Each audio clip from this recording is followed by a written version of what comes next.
Hello guys, and welcome back to the channel. So now guys, he had disappeared from the landscape for a while. Now he resurfaces. Peter the Rock I am talking about. Guys, I bring you this.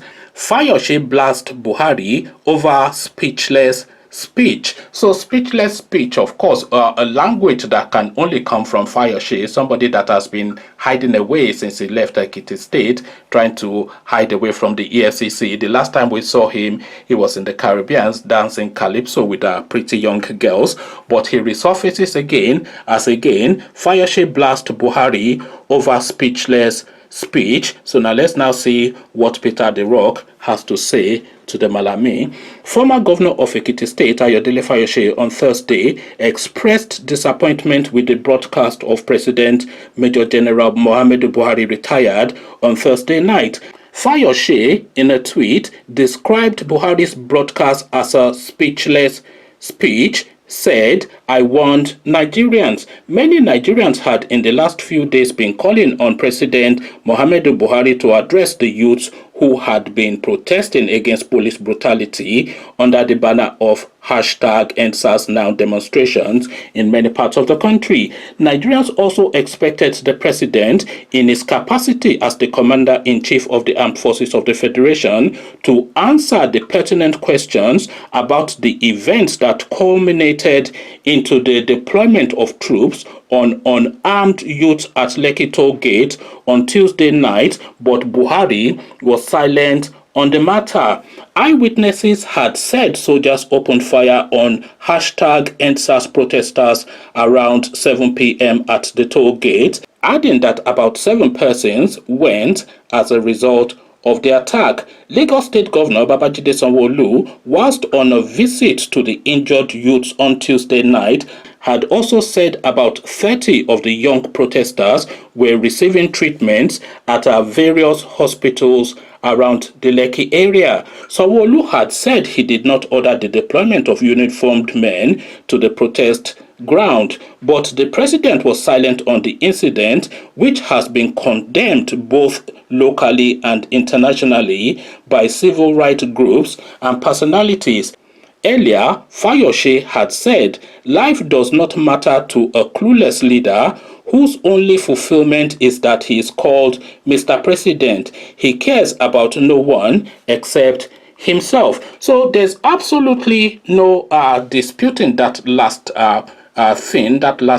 comment made by Fayose, and this is something that I've said repeatedly in various other words and various other ways on this channel. This guy Buhari, he doesn't give the littlest damn about anything beyond himself. I doubt even if he cares about his own family as much as he cares about himself, and is ready to waste half of the Nigerian population in order to continue to have his dominance over them.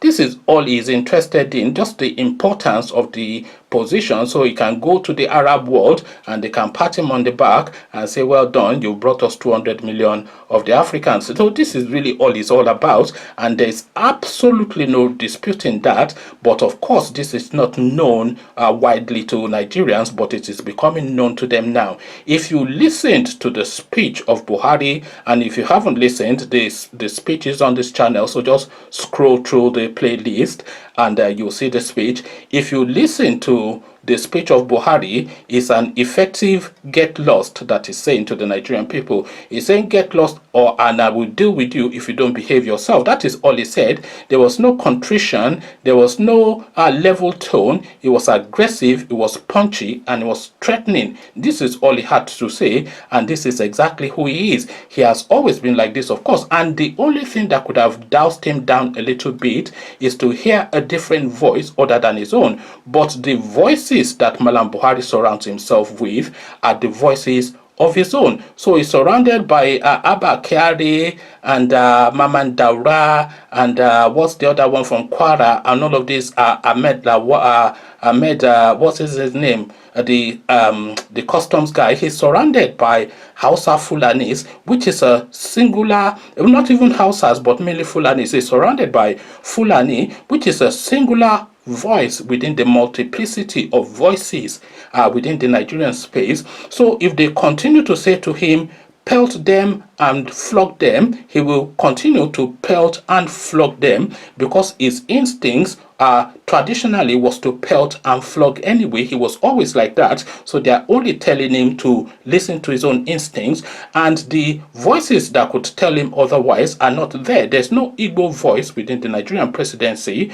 There's no Yoruba voice. And please forget, anybody that mentions Oshibanjo in the comment section, I will block you permanently, because Oshibanjo is just a T-boy in the structure, in the structures of that place. So there's no Igbo voice, there's no Yoruba voice, there's no Niger Delta voice, there's no Middle Belt voice, there's no there's no other voice within the Buhari structure other than Hausa Fulani, and they feed on his paranoia that it is a battle between the Hausas, the Igbos, the Yorubas, and the Fulanis. And now that he has dominion, the Fulanis must make their dominance permanent. So this is the language that he's listening to from his so-called advisors, and those advisors, of course, are just really after dollars and as much as they can grab. And they have this understanding, which a lot of people do, that obviously everybody knows that Buhari is not especially educated, and everybody knows that he's not particularly intelligent. But everybody, at least a lot of people, also know that these two things, plus his preponderance towards ethnicity and religion, are the mix of these people. So a low wheat that is set within ethnicity and religion, holding a vast fortune. So of course the people who are cleverer than him, which is pretty much all of the people that are surrounding him, will just use what they know that is his failing to take off him what they need to take off him. So what am I saying? They will use that ethnicity and religion that they know that underpins his being to unlock him and then tie him down, because he's held hostage. By the way, you have to understand, Buhari is held hostage in Aso Rock by the tribal people of his Fulani, whatever. They've held him hostage, not physically but mentally.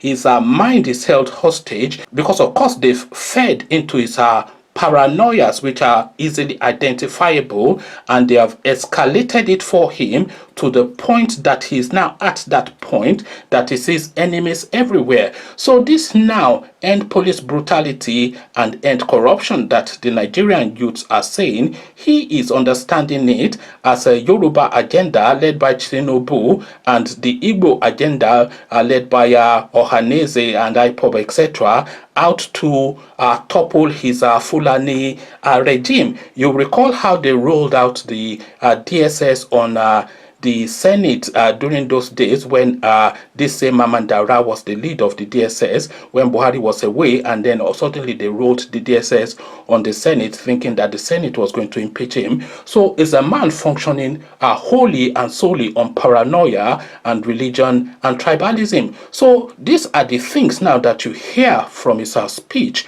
and this, of course, is why Ayodele Fayose has summed it up as a speechless speech. Conversations in the comment section, it is getting towards the crescendo within the Nigerian space, but then what are foreboded is really what we dread. Come share thoughts, but before you come share those thoughts, click on the red subscribe button so it turns gray. The bell button notifies you every time I drop a new video. Click on like as well, because that helps with the YouTube algorithm. Once you've done all the clickings, come join me then in the comment section. Speechless speech is how Fayose has described it. What is your description? So I'll leave you here. Carry this conversation on with you in the comment section, but here I say peace.